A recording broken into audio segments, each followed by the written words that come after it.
знам дали спомняш, но миналата година втората пърженица просто предизвика голям интерес от хората. Така беше. Разбрах от дъщерята, че тази година си я подобрила още. Да, подобрих с летни неща в нея.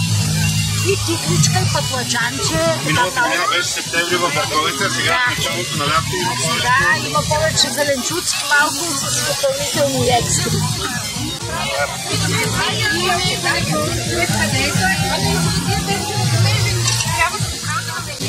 Слагаш всякакви зеленчуци, това са тиквички.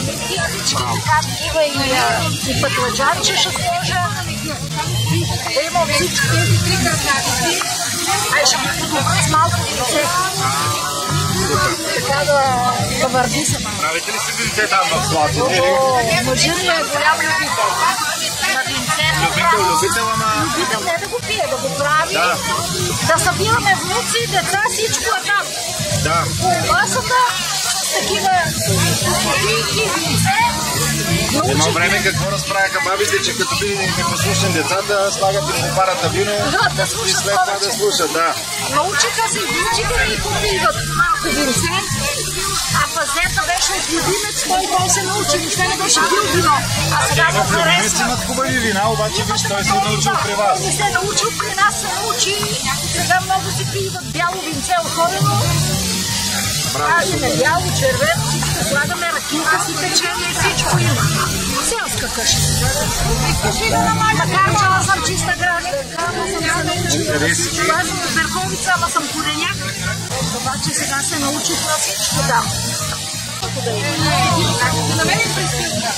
Какво е най-популярно в Слатина от традиционната кухня? Сладичи не са много новатори, там са традиционни маничи. На един от съборите даже сме ходили, имахме певческа група, там им бях показала баница, берковска баница, майка ми казваше капоиса на баница. По по-различен начин се прави от традиционните. Те не бяха чували, не бяха виждали такива неща.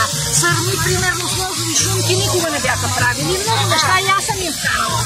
Традиционно там при тях месце да има? Да, месце е така, пърженко, картофи, манчи, неща, ама нямат кой знае.